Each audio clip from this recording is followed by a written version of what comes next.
the grass beneath our feet. Open fields and fountains, we'll see, we'll see. Across the moors and mountains, you'll lead, you'll lead. I'm praying, set me free. Never changing, never changing. So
It's Claire. Nice to see everyone again. Thank you all for joining us. This is 343 TV. Before I go ahead and say some more, just say a couple of hellos to people in the chat. Greetings to everyone who's joining in. Hello, Samuel. Hello, Enigmatic Onion. Paul, as well, who I was talking a little bit about with Push in the chat before this. Mystic Moth. Hello, Kai, as well. Simple Sam, Chris K, Dennis. Ooh, thank you for skipping your sunset to join us. Very happy to see everyone here. But let's just do our usual quick spiel. My name's Claire. I am an instructor at 343 Labs. We are an Ableton-Certified training center that's based in, and just overall electronic music school. We don't do things just related to live, although we do a lot of things related to live, or I do a lot of things related to live. But yeah, we're based in New York. We're also based in Berlin. We are also based in the online sphere of stuff around the world, and we're so happy that you are here because we are doing 343 TV. This is actually the last week of season 3. We're going to be taking a break next week, and then we'll come back for season 4. But yes, this is going to be the last week of season 3. We started streaming on 343 TV last year when the pandemic started. So it's actually been about a year at this point. But we do daily live streaming for electronic music production stuff that you might want to learn with us. Every day at 1 p.m. Eastern time, so that's in the US. We had a little bit of, weird stuff with daylight savings, but thank you everyone for being here. I think everyone's got the time smoothed out a little bit now. But yeah, we love sharing stuff. So I host the Monday show, Tips and Tricks, which is a pun on my artist name, dolltr. So that's why you got Tips and Tricks with Claire. But yeah, really excited to be able to share with all of you today about Push and Live 11. I'm very stoked for that. I've been going on like this total spree with Live 11 stuff, even with some of my students too, where we just nerd out about some cool stuff in Live 11 and on Push. Some of y'all might already know this, or especially if you've looked at other 343 Labs videos, but I'm a big Push fan. Ableton Push is this device over here in front of me, which you're also seeing on my screen, and it is probably one of like my most favorite tools ever to use for production and performance and programming stuff, like for other people I work with as well, other artists I work with. So very excited for that. And specifically with Live 11, if you've checked out the other video that I did on our our 343 Labs channel pertaining to new features in Live 11, I speak specifically about MPE implementation, which came up specifically with Live 11. MPE stands for MIDI Polyphonic Expression, and that lends itself to a lot of cool creative types of things that you can do with controllers and synths that allow you to communicate with that. But before I nerd out too much, very quickly, we have a giveaway as usual. This week's giveaway is exciting because it's any Arturia VST that you could possibly want. So if you enter the giveaway, you might be entered for that. So please do. We want you to win stuff. It's always cool to win stuff, right? I mean, that's generally why people enter these things. So please, we want you to win. We want you to make sure that you get a chance to win the Arturia stuff. So to that end, please enter the giveaway. I don't know if Thomas is in the chat, but Thomas is always helping us hold things down on the back end of 343 stuff. So Thomas, if you could put in the link to enter the giveaway in the YouTube chat, that would be awesome. In the meantime, we're going to talk today about MPE in Live and how to use it with Push. And also I'll walk through a couple of things first about general Push use, because a few people did mention that in the chat as well, like, kind of how to get started with Push. And it's a question that I often get asked the most as well. When people see me use Push, it's like, I love what you're doing. Like, how do I get started with that? And there are a couple of ways of doing it.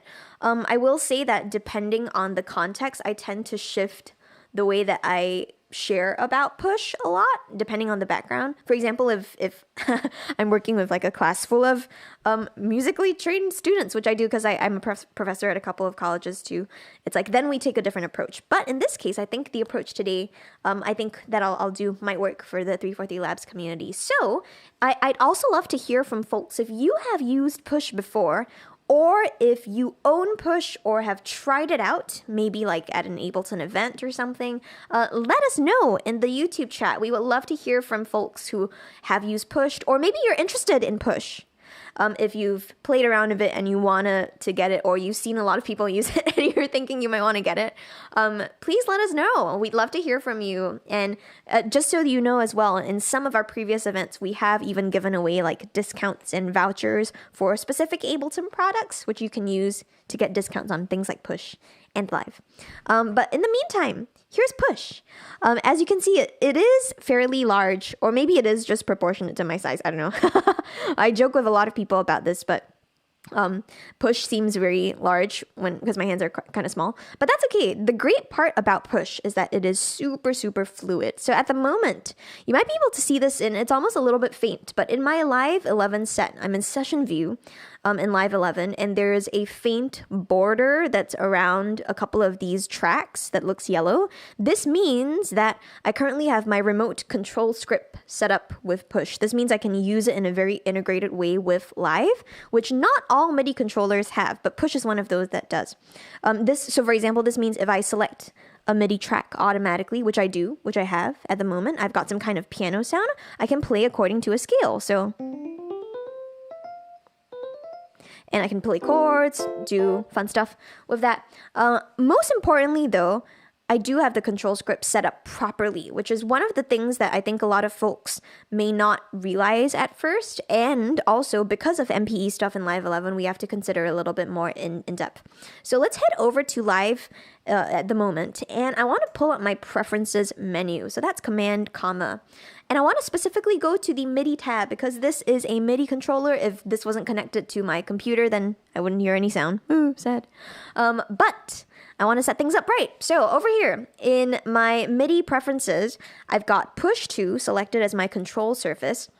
And you'll notice that when I'm clicking on this drop-down menu, I've got like a ton of options. It's like, ooh, can be kind of overwhelming. But all that this list is that, and this is something to kind of remember too in general, I almost feel like if you ever see a preference in Live or something in Live that looks very overwhelming, breathe and then just after you take a deep breath, look at actually what's happening. I feel like we get sometimes very easily overwhelmed by visual stuff. But if you check this list out, this is a list of all of the possible controllers that you could use with Live that have some kind of control script. So for example, we've got, what other common things? Yes, the APC40. That's also a very common tool for a lot of folks to use with Live in session view settings. What else do we have? We have, the mini lab from our friends at Arturia. Yeah. And depending on whether you have it installed or not, you have the Sensel Morph stuff from our friends at Sensel who have been supportive of us as well, helping us with lots of giveaways. So lots of wonderful controllers that you have the option to choose a control surface script for. But in my case, I am using Push 2. So I've got that selected, and then I want to make sure that my input and output ports are set correctly to Push 2.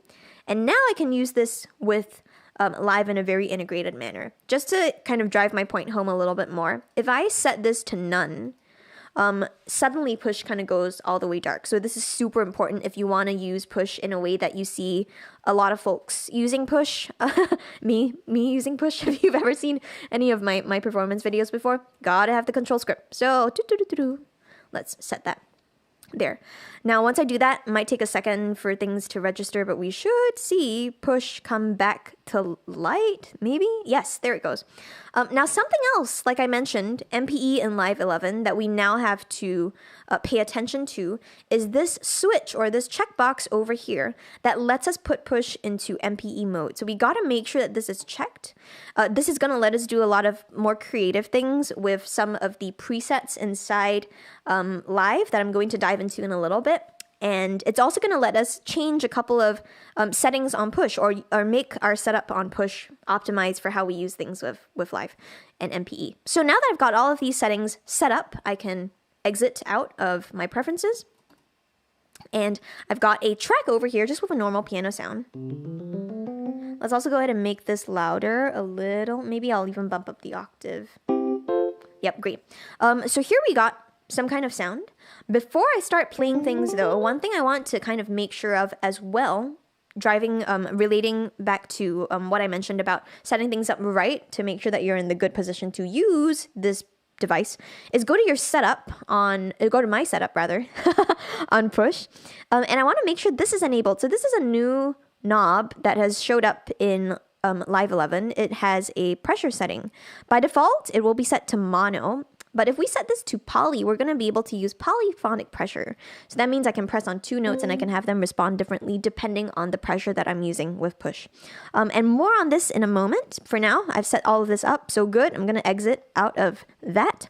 And now I have a sound over here. So if I want it to be a very, start getting up and running with some kind of MPE sound or some kind of sound on Push, then maybe I want it to, press a little, see if I'm hearing any variation, and there is no variation. Why?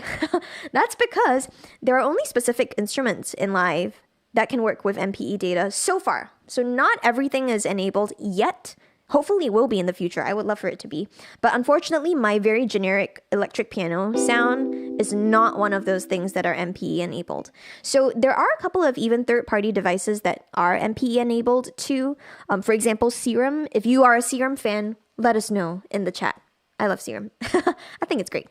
But before we talk about that, within Live internally, there are a couple of instruments that are able to take MPE. And probably one of the most obvious ones that I like to start off with is Wavetable. So I'm going to go ahead and keep my electric piano track up in case we need to get back to it later. But let's even just go ahead and get started with Wavetable. So over here we've got Wavetable. And ooh, we're starting to hear a couple of things over here already. So oh my gosh, wow, I just saw the chat. This was like whoop, a bunch of stuff just popping by. But yeah, thank you so much everyone for your kind words. And adding enigmatic onion, thank you.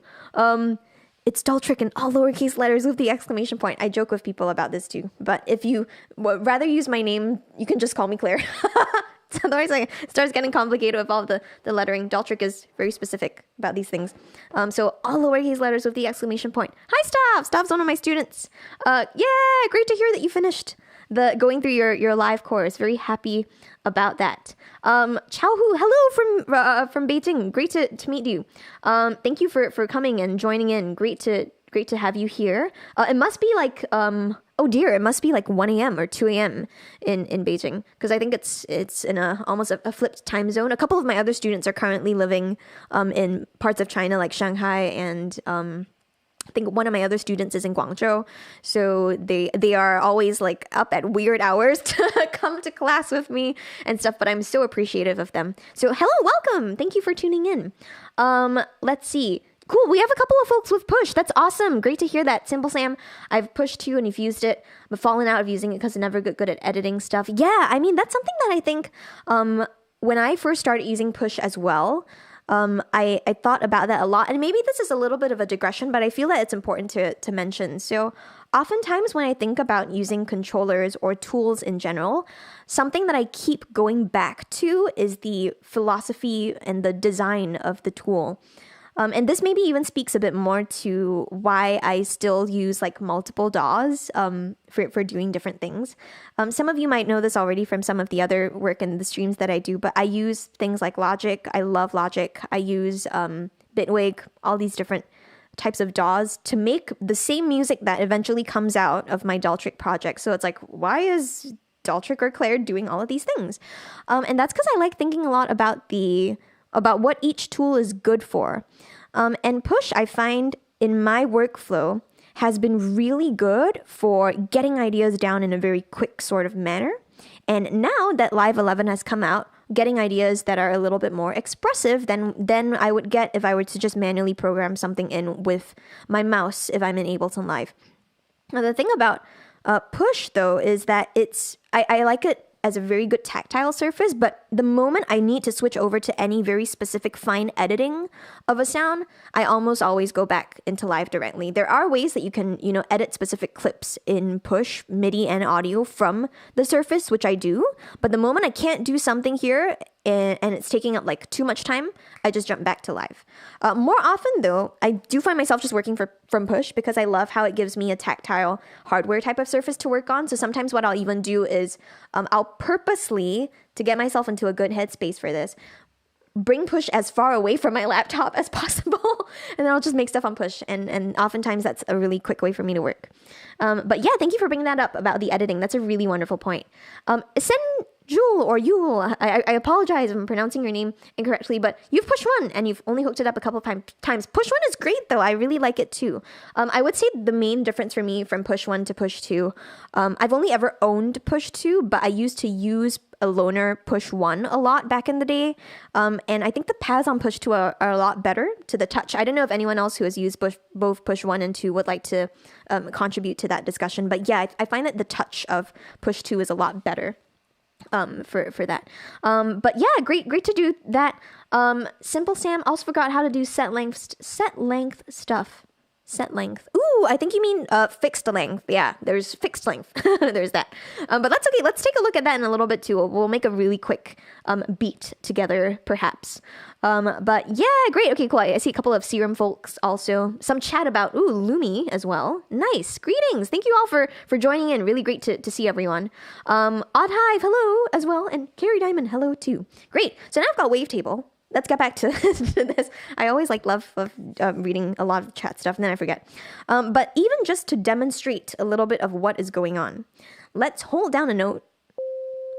Very pure sort of sine tone. If I start increasing my pressure, notice what is happening. So let me bring up the volume a little bit too. So the more I am pressing on the pads at this regular interval, the more I'm getting of some kind of change. And what exactly is happening? It is controlling the warp of the wave in my wavetable shape. So now if I had a chord, for example, I'm feeling a little bit minor 7th-ish today. So I got this. Now I can add a little bit more pressure variation to stuff. And again, this is something that only happens with a couple of devices. Wavetable is one of those devices that is MPE enabled in Live. Another really great visual indicator of this in Live 11 is if you look at the device itself, there is the word MPE on the top right. So the chances are, if you see that device with the word MPE enabled, it probably is good at taking MPE data. We also have another visual indicator that's excellent, which is the MPE tab.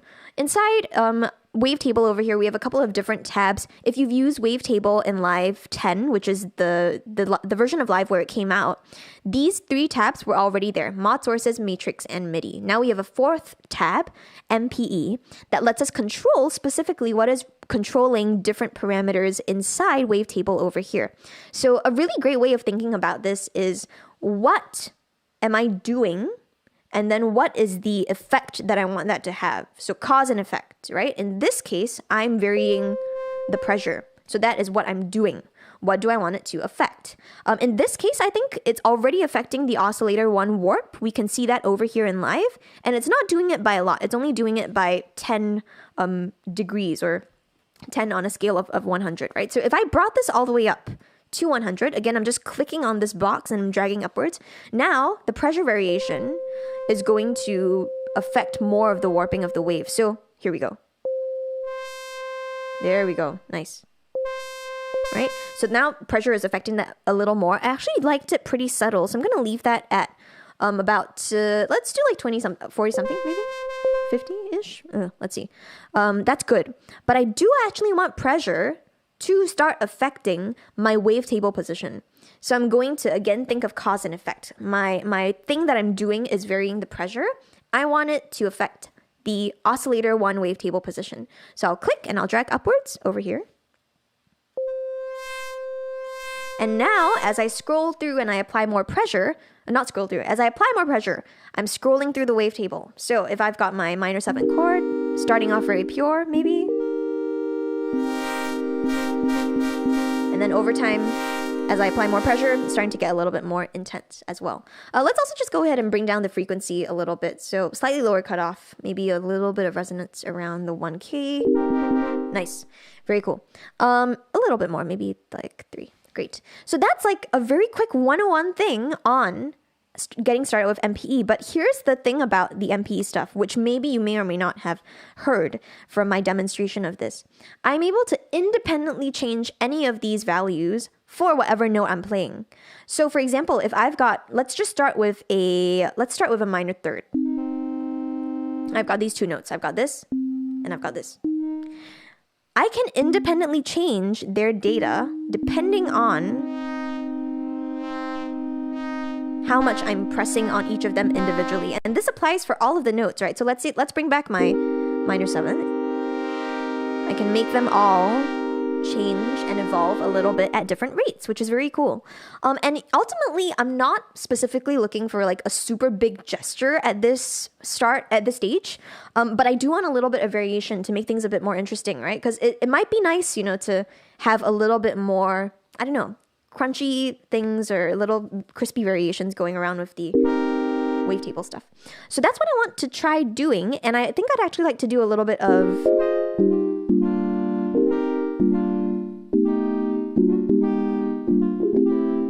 let's do that. Let's do a little bit of a loop, and let's actually talk about the fixed length parameter that someone brought up in the chat. So right now I am in the key of my push layout is C major. But I'm going to play in C minor. I think that's fine. Just be able to play these different things. Someone also mentioned to me once before that they were very surprised that push could be played in this way, but again, so it's cool. Push is something that's called an isomorphic layout, so I don't know if anyone plays guitar or bass. If you do, let me know in the chat. But it just means that if you have a specific shape on push, you can carry that shape anywhere else on push and it'll still be the same thing. So for example, I've got my minor 7th chord. if I bring this up an entire row, that's an F minor 7. So I've got C minor 7, F minor 7, fourth below, it's going to be a G minor 7. And then if I want to, I can do some other stuff going around. So lots of really cool things that you can do with the same shape. And that's one of my favorite parts about Push in general. So it's like my Push fan side is coming out. Let's try this out though. I want to get a tempo. So I don't know if let's do this. Let's get a tempo from the chat. It's been a while since I've asked for a tempo from the chat. I usually ask for keys from the chat. I decide the tempo. But let's get a tempo from the chat. While I'm waiting for a tempo from the chat, let's pull up a new track. So let's add a new MIDI track and let's pull up some drum sounds. Let's do a little bit of drumming. So any kind of thing that anyone wants to suggest from the chat. Yep, let's go for that. Cool. So I'll put in some kind of like drum groove over here. Let's also recolor this because drums in my head are usually a little bit of a brighter color. So let's do that. Great. So yeah, let's do like a maybe some kind of thing. Oh, 96 BPM. Thank you, Samuel. Let's do 96 BPM. 96. Great. So now I'm going to go ahead and turn on my metronome. I don't have anything in session view yet, so let's just listen back to the click. Cool. Great. So what I think I might do in this case is a little bit of maybe overdubbing for this. And maybe I'll do a fixed length recording. So over here on Push, if you ever forget what something is, you can always read the buttons. So I have a button over here that says fixed length. Great. So maybe if I'm guessing, I can turn this on or I can maybe hold it down and see what happens on the display of Push. So right now my fixed length button is over here on the left-hand side. If I click on this, ooh, instead of being the normal lit up LED thing, it's now flashing. So maybe that means something. And yes, true enough, it does. If anything is flashing on Push, it usually means that it's activated. So fixed length activated now. Great. If I do want to make some finer edits though, this applies to most of the buttons on Push too. If you ever need to make a finer edit to a certain detail of something, you can hold down on that button and it'll let you change the specific things that you're doing. So for example, now I can see that when my fixed length is on, which it is, I'm recording in 8 bars. And I'm not sure I want to do an 8th bar fixed length loop. I'm thinking, let's do a 2 bar. So I can choose 2 bars and I can choose anything from between 1 beat to 32 bars as a fixed length over here. So let's do 2 bars. And now that I'm done changing that setting, I can let go. My fixed length is still activated, it's still on, so it's still flashing. But now when I start recording, I'm going to automatically have these kind of conform to the beat that I'm doing. So let me just also take a quick listen to the sounds that I have. Cool, got a kick drum over here. Okay, cool, some nice percussion.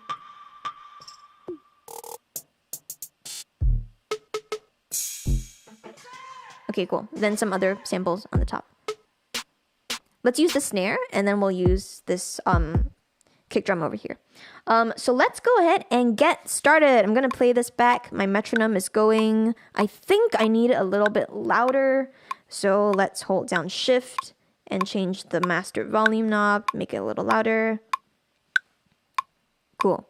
So we got 1, 2, 3, 4, 1, 2, 3, 4. That's how the click works. So whenever I'm ready to start recording, I'm going to press this circular button on the bottom left of Push. And I'll start playing something in. After 2 bars, I can stop because it's going to automatically come back around. So here we go. 1. Let's do.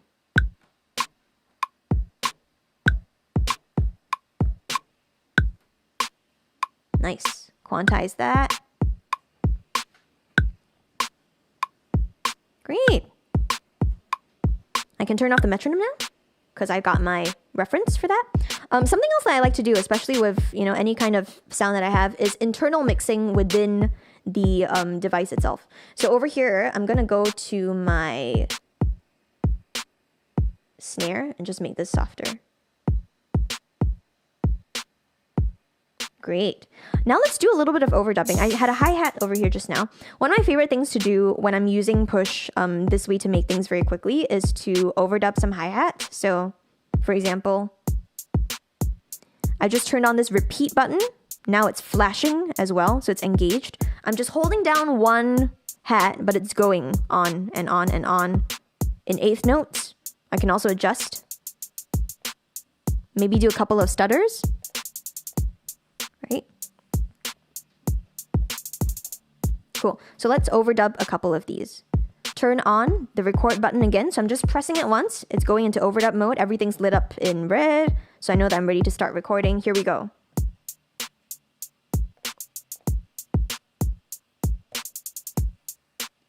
Nice.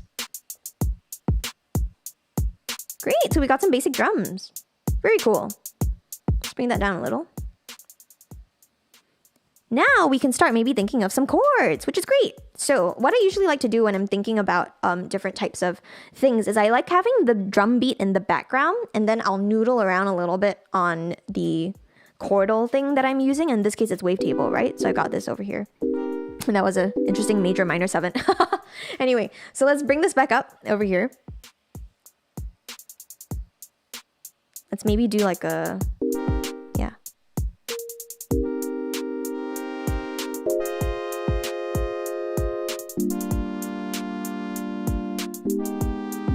Yeah, let's do that. Okay, cool. So very simple type of 1, 4, 5, flat 6 thing in a minor key. So let's go ahead and let me do this one more time actually for the Wavetable device. As I'm playing this back a little bit more,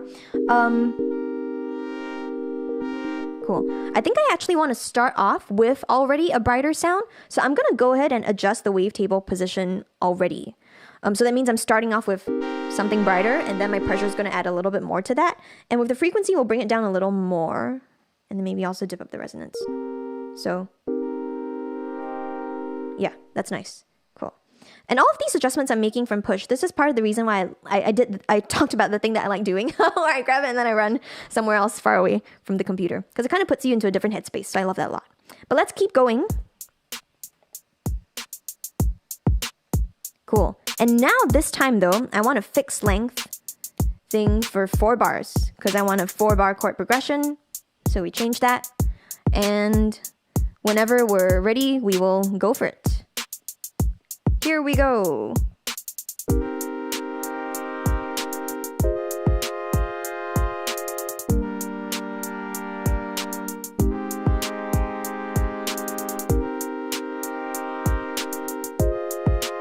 Nice.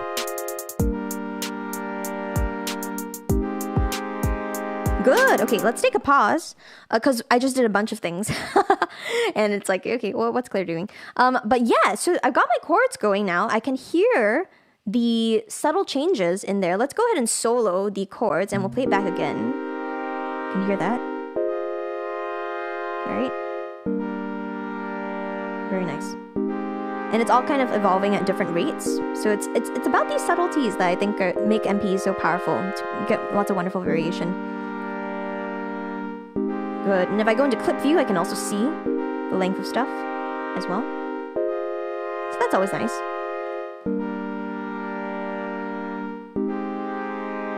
Great. Now the cool part about this is that we can edit the MPE data a little bit more if you want to, make a couple of things. And this is something that I do think is better done in live than from, any interface. If you want to do a little bit of finer editing to these parameters. But I'm looking at the time and we're kind of at the halfway point. So I'm going to just say hi in the chat. Hope everyone is doing okay. Greetings to everyone who just joined in. I saw the numbers also bump up a little bit. So welcome to our stream over here. And yeah, this is some fun with like Push and certain Live 11 features that we have over here. And something that I will talk about in a little bit is more MPE related stuff. But for all those who just joined in, welcome to 343 TV. We are run by 343 Labs, which is a school that's based in New York and Berlin and online, and we run a lot of courses. We also do 343 TV every day where we have free stuff streaming at 1 p.m. Eastern time, where we share different kinds of tips and tricks. And for me, I host the Monday show, and that's related to Ableton Live. So welcome to everyone who's joined in. I'm a big fan of sharing any Push related stuff with people, so thank you for being here. We also have a giveaway as a reminder, a giveaway for a free Arturia VST. So please enter. The link was in the chat, so you may need to scroll a little bit up. But oh no, actually, Thomas already pinned it at the top. Thomas from 343 Labs. So thank you, Thomas. Yay! So please enter the giveaway. We want you to win. Our friends at Arturia have been very generous with the things that they've let us give away. We've given away like pigments before, some other stuff by them too. So thank you, Arturia. Yay!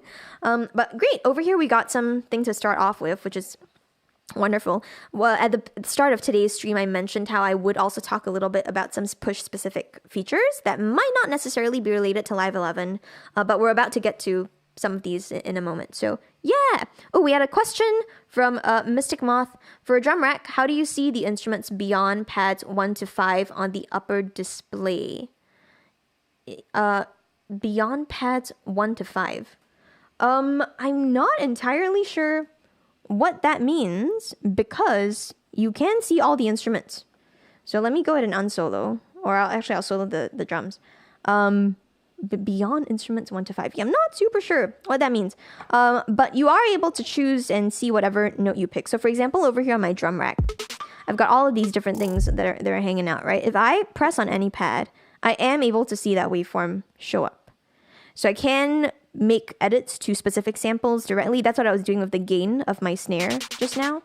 If you remember that, let's also turn repeat off. So I've got that, and then I've got, other samples that I can continue to edit. And you can do this for every single pad. So you should be able to work that out as well. But great, we've got some kind of drum kit. We got some kind of wave table chord progression thing going on. Let's go ahead and just unsolo that track. And what I want to do right now, I think, is work a little bit on just a tiny bit of organization. So I'm going to bring my drum kit over here.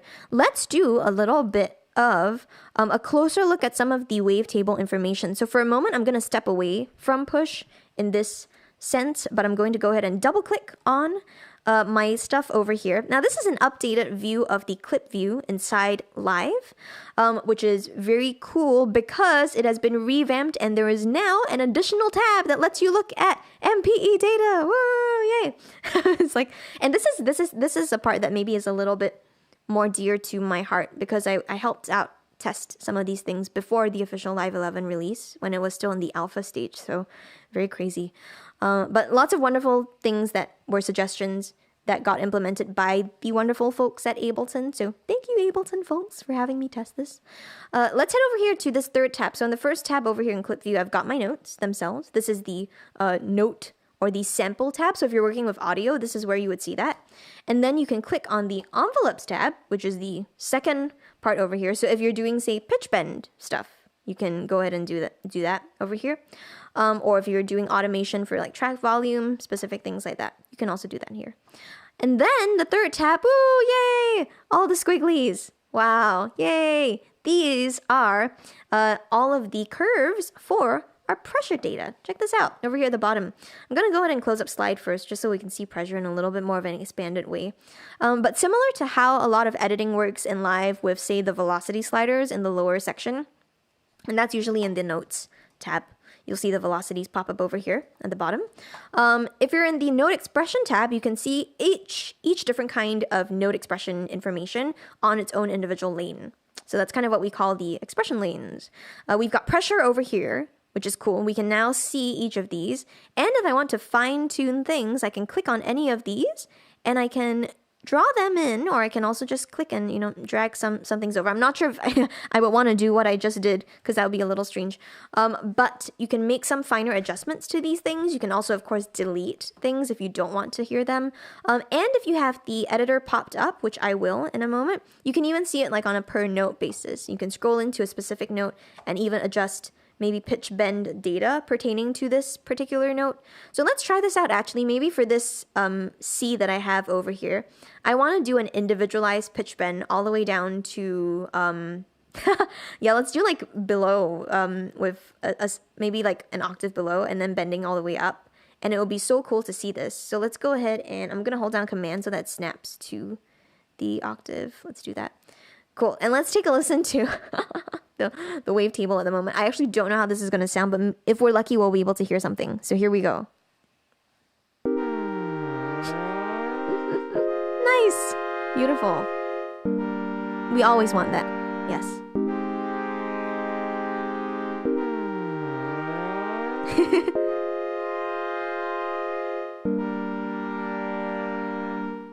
Wonderful. And it's just for that note. Notice how all of the other notes are not bending. So that's something that's very cool with MPE. I love doing that and creating interesting bends for different types of things, especially if I'm doing things related more to like the ambient music stuff that I do. This has been like incredibly wonderful to play around with. So that's one thing that you can do with the editing stuff. I'm not going to actually do that, so I'm going to undo what I did. I'm not sure I want the pitch bends. So we'll leave that as it is, but I'm very thankful for the slide stuff because it's adding in some interesting variation. Good. So great, let's keep that as it is. What I'm going to do right now is I'll head back over to the Notes tab and let's close this back up too, so that we can get a little bit more done. Let's unsolo that. And now to add some additional things to this, I think I'd like to get started with a specifically MPE preset. So let's head over here to the Sounds tab, or the Sounds category, excuse me, talking lots about tabs, the Sounds category inside Live. And usually the way that the Sounds category would work in previous iterations of Live is that this would be organized for like types of sounds, right? So for example, everything that's a bass sound, regardless of the instrument, so regardless of whether it's analog, operator, wavetable, simpler, sampler, all of the other instruments, it would all show up in the bass category. Same thing for other sounds, so like guitar and plucked. You get a lot of those as well. Maybe like tension, a little bit of maybe electric if you're getting a plucked type of sound. But now we have a new category that kind of bypasses all of these other groups of sounds and instead is just called MPE sounds. So if you click on this category and you open up the little disclosure triangle, if you click on the disclosure triangle and have it open up, it'll show you a bunch of custom sounds that have been already optimized, if you will, to be used with MPE data and like pressure stuff like that. So let's go ahead and head over to one of these over here. Let's do Spieler. Oh, that one's a very fun one. It's kind of like a Berlin-y sort of thing. Very Berlin today for the lovely folks at Ableton, in honor of them for creating these things. So let's go ahead and solo this over here. And we'll go ahead and play with one of these. Before I actually do something specific of it, let's just demo it and let's see what happens if we use a little bit of pressure variation. So here we go. We got our, let's do a note. Nice. Cool. So my pressure is affecting how much of that stuttering that we're hearing, which is pretty cool. And a really great part about using some of these MPE presets is that it's a really wonderful way of understanding a little bit of design philosophy for synths. For example, if I head over to this left-hand side over here, this is my MPE rack. We talked about instrument racks in a previous stream that I did, which was very fun. So thank you everyone who tuned into that. And if you have if you're curious about learning more about instruments racks, you can always rewatch the replays because we have them stored on YouTube over here on our channel. So please check that as well. And I also have a couple of things that I've done on my own YouTube channel too, which you can find under dolltr. So you can find that as well. And that's in lowercase letters, DOLLTR exclamation point. CK. But yeah, so in the meantime, we've got this over here. I got my rack. Let's open it up and let's get under the hood. So I'm going to click over here on this little icon that says show hide devices, and I can open up this device. Okay, this is really good. Like I mentioned just now, I probably guessed that this device was Wavetable because we had because we know that Wavetable is one of those MPE sensitive devices, right? But before Wavetable, I have something else that's called MPE Control. This is a Max for Live device. So I know that it's a Max for Live device because I can see the little plug out option over here, but it lets us fine tune a little bit more of the curves or the response to pressure that's coming in. So for example, MPE control over here, I can see that I've got pressure as my selected control. I can also see that I've got a little bit of a press curve that is slightly different. So for example, if I'm holding down this note, I can see how my pressure is showing up as this little yellow/orange dot. And if I press a chord and then change the pressure of each of the notes, each of them is going to pop up individually. So you can get some really cool stuff. And I can change the curve, right? I can always move it. So I can make it happen in the other direction. Maybe I want a slightly more concave or convex type of thing, depending on what I want. So cool. I preferred the other one just now, so I'm gonna stick with that. But then I can also listen to how it's affecting my sound, and if I want to make additional changes too. The fun part about using a lot of these presets over here, and I'll just close up Wavetable for now, is that you again have the 8 most important things showing up on this particular preset, right? So what's happening in this case is the designers in Live, the wonderful sound designers, have thought, hey, what would be the most useful things to be able to share or to be able to use in this case with the folks who are using this particular preset? One of them is MPE invert. And I love this control so much because it kind of changes the characteristic of the preset that you're working with, and it takes the entire reaction of the MPE data and kind of flips it on its head. So remember how initially when we're starting off right now, the more pressure I press, the more pressure I give, the more of that stuttering we're getting. If I want that inverted, now I'm pressing very lightly and it's giving me the opposite of that. So this is a really cool way of being able to play with some of these devices off the bat. And then of course you have other parameters too, like maybe filter cutoff. Got some oscillator shape stuff. Reverb. Which I can also change directly from Push, so that's something else that I can do as well. And figure out, like, you know, what's a cool sound and a good way of manipulating these things. So actually, let's bring the filter cutoff back up. Maybe less of the reverb decay, more reverb amount. Let's bring up the sub a little too. I think that'll be fun. Very nice. Cool. So maybe I want to add that like as a little bit of a stuttery type of thing. That could be interesting. But yeah, so that's kind of an example of how to go under the hood for one of these devices. So I have my other 2 things going on. Let's go ahead and unsolo this. And let's add on maybe a very subtle sort of layer. So here we go.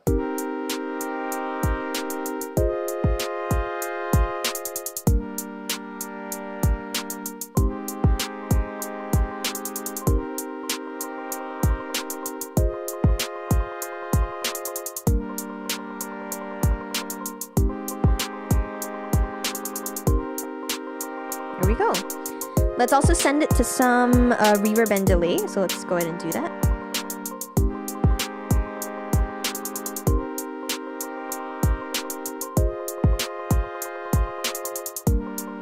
Same thing for Wavetable also. We'll add a couple of reverb and delay returns. Great. Okay.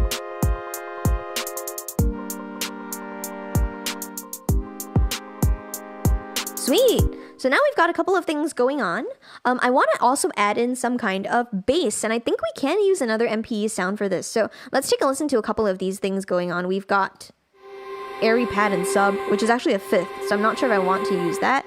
But let's take a look at some other things. I think I was looking at, that's pretty nice as well. So maybe we'll use that, or we could use MPE source bass. Let's use this one instead.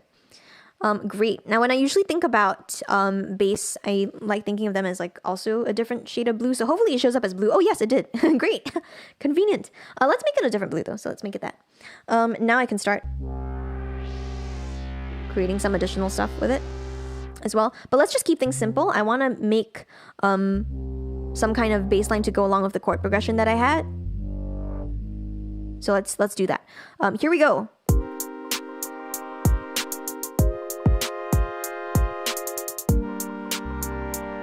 Okay, here is the progression.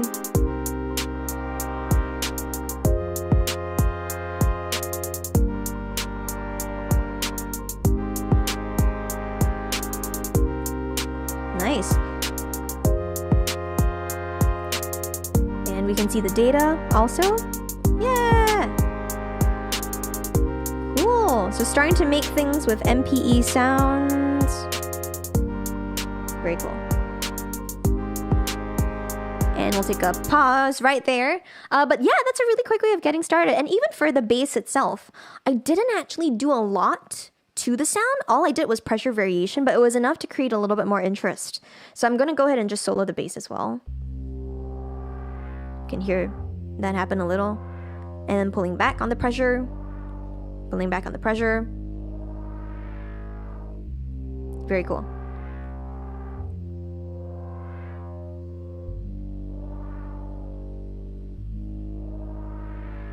Great. So now I'm in a pretty good position actually to start, working on a couple of these other arrangement related type of things. To keep things organized, I'm going to go ahead and move around my tracks a little bit.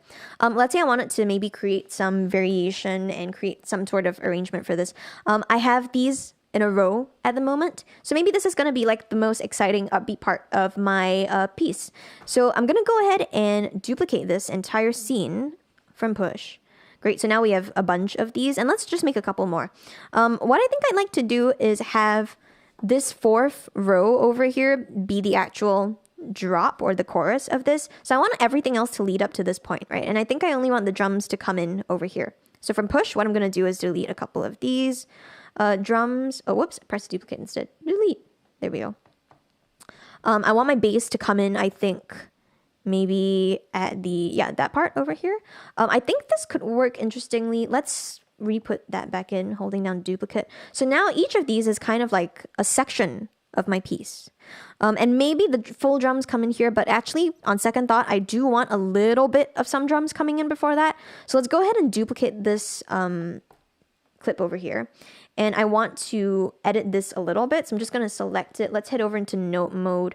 And I want to maybe take out all of my hi-hats. So, or no, let's think about this. Yeah, let's delete all the kick drums. So hold down delete, tap on the pad, all the kick drums go away. Let's also delete the snare. So we just have the hi-hats coming in. Let's delete that. And let's take a listen to what this sounds like now. Yay! Here we go. So here's kind of the intro-ish.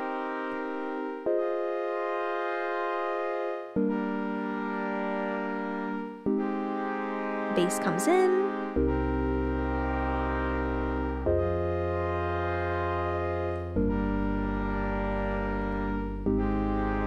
Maybe these three first.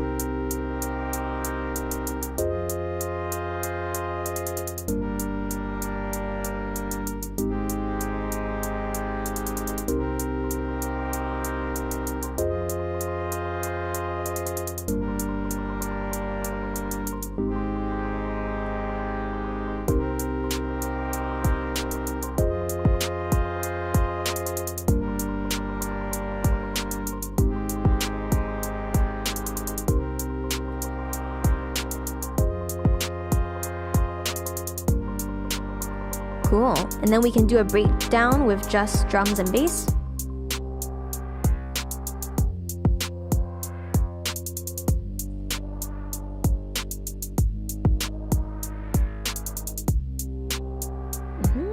Let's duplicate that and create a new scene. And now we can kind of do like maybe just an outro with the bass of sorts. So to kind of wrap stuff up.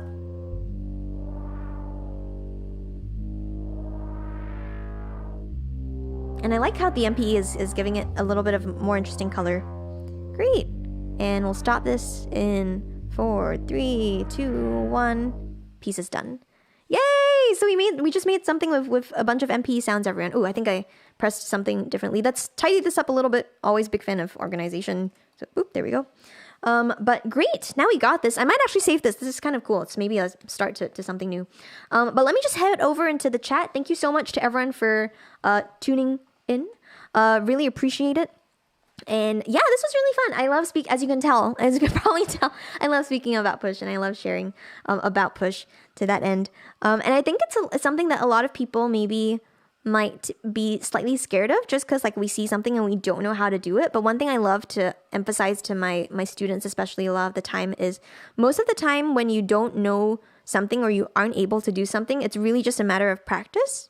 I would almost say it's like under practice as compared to like, actually whether you're able to do it or not. So that maybe relates to I don't know, some concerns.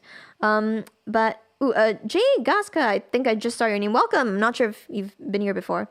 That's very kind of you to say, although I have this thing about talent, which I've mentioned to a couple of people before. And there are many people with like, conflicting ideas. So think what you will. But oftentimes, like, I think talent is like very, very overrated. And you don't see what people do on camera, but like I've probably at this point spent like thousands of hours on Push. Not sure if I'm at my 10,000 yet. I still have to learn a lot of things about it. But and there's always so many new things to learn, which I love.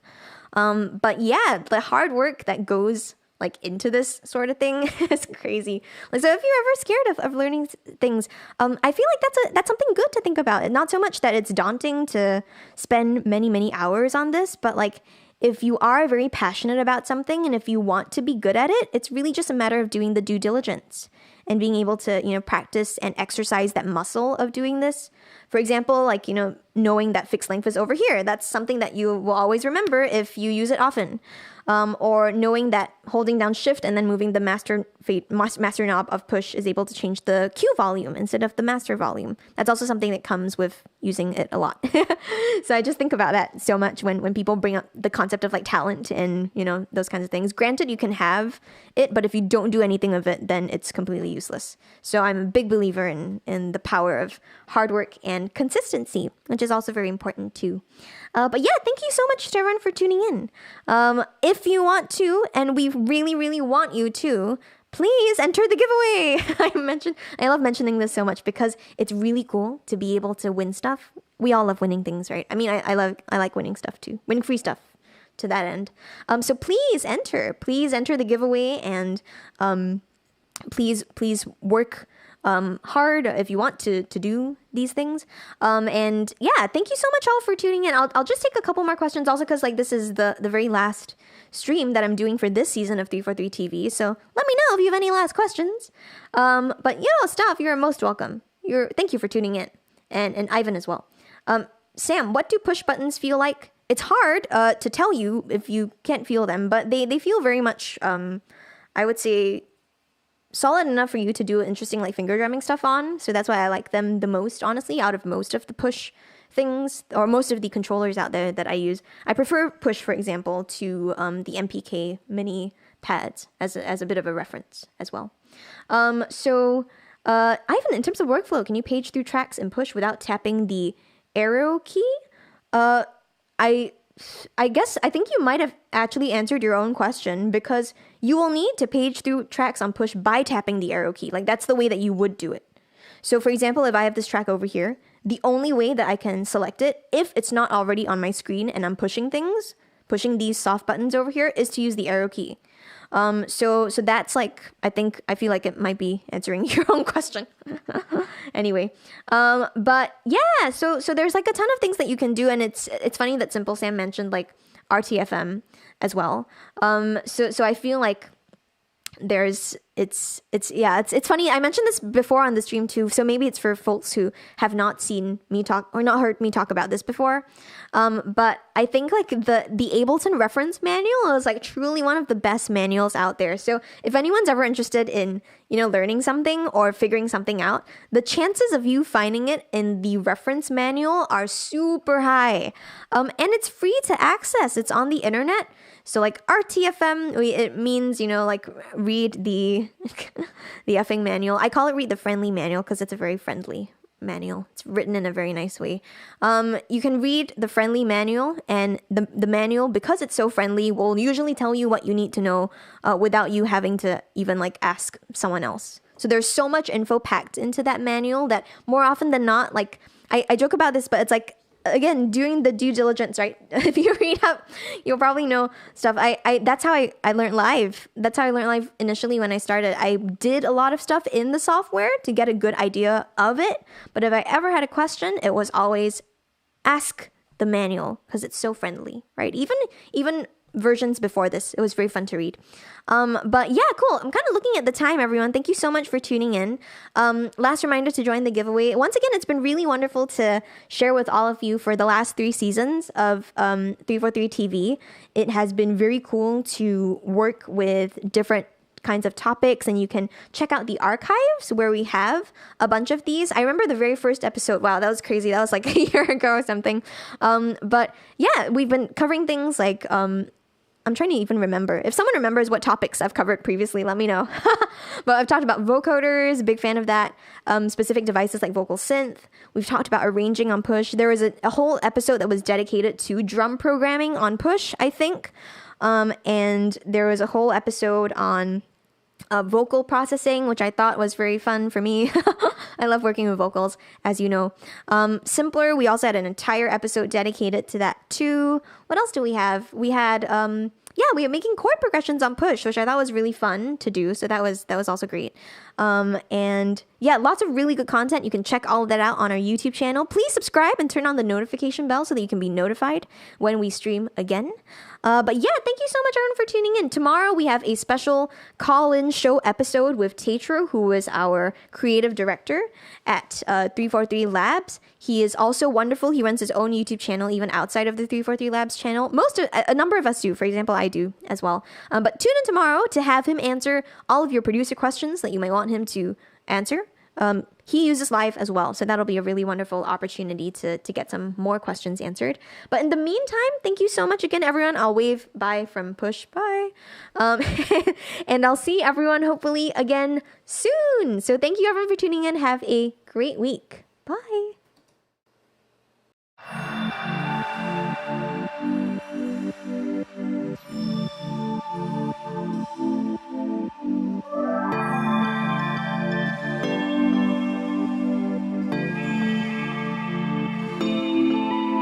Beneath the night, shadows disappear. You glimmer between the skies, channel deep in the fear, fool into feeling the weight of your dreams, to bearing the burden you leave. I'm looking for your constellation.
disappear.